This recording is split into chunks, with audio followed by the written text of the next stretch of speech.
नमस्कार, तुमच्या सर्वांचं स्वागत करतोय आपल्या चॅनल. भारताच्या इतिहासामध्ये पहिल्यांदा असा कुठला तरी व्यक्ती होऊन गेला असेल की ज्यानं चित्रपटांमध्ये थेट आहे गौतम बुद्धांबद्दल बोलण्याचं धाडस केलंय किंवा गौतम बुद्धांचं मत जे आहे चित्रपटाच्या मोठ्या पडद्यावरती दाखविण्याचं काम केलंय. त्या व्यक्तीचं नाव आहे पारंजित व त्यासोबत विक्रम. तुम्हाला सांगू इच्छितो, आजपर्यंत आपल्या चित्रपटसृष्टीमध्ये अनेक चित्रपट आले, परंतु कधीच गौतम बुद्ध यांना दाखविण्याचं काम केलं नाही. परंतु मित्रांनो, पारंजित व विक्रम यांचा आलेला चित्रपट थंगलान आहे. यामध्ये जे आहे गौतम बुद्ध यांच्याबद्दल मत मांडण्यात आलेले, त्यांची माहिती देण्यात आलेली आहे आणि त्यासोबत यामध्ये नागनिका नावाचे एका व्यक्तीचं कॅरेक्टर दाखविण्यात आलेलं आहे, जिचं एक काम असतं ती गौतम बुद्धांच्या विचारांचं संरक्षण करते.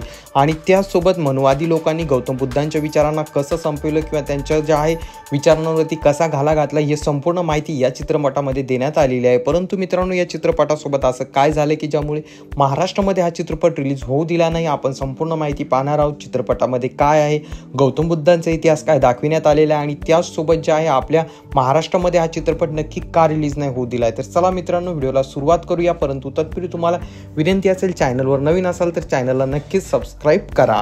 थंगलान चित्रपटामध्ये स्पष्टपणे दाखविण्यात आलेलं आहे की आपल्या भारतामध्ये महिलांना किती मोठं स्थान होतं किंवा महिला ज्या इतिहासात किती महत्त्वाच्या होत्या. परंतु मित्रांनो, त्यानंतर ब्राह्मणवाद आला आणि ब्राह्मणवादाने जे आहे आपल्या देशामध्ये पितृसत्ताक सत्ता स्थापन केली आणि महिलांना जे आहे थेट मागे ढकलण्याचं काम केलं. त्यांना पायीच्या धुळीप्रमाणे दाखविण्याचं काम जे आहे इथल्या मनोवादी विचारसरणीने केलं. परंतु जेव्हा गौतम बुद्धांचा काळ होता तेव्हा ज्या आहे महिलांची स्थिती अतिशय वेगळी होती, असं या चित्रपटामध्ये दाखविण्यात आलेलं आहे.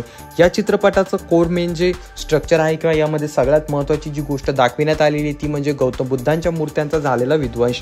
तुम्हाला सांगू इच्छितो, या चित्रपटामध्ये एक महत्त्वाचा मुद्दा मांडण्यात आलेला आहे, तो म्हणजे गौतम बुद्धांच्या मूर्त्या ज्या आहेत त्यांचा विध्वंस कसा गेला, त्यांना कसं तोडफोड केलं गेलं किंवा गौतम बुद्धांच्या विचारांसोबत कसा खेळ केला गेला, नासधूस केली गेली, ही संपूर्ण माहिती या चित्रपटामध्ये देण्यात आलेली आहे. आणि मनोवाद्यांनी जो ब्राह्मणवाद होता त्यांनी कसं गौतम बुद्धांवरती शिरजोर होण्याचं काम केलं, संपूर्ण स्ट्रक्चर यामध्ये दाखविण्यात आलेलं होतं.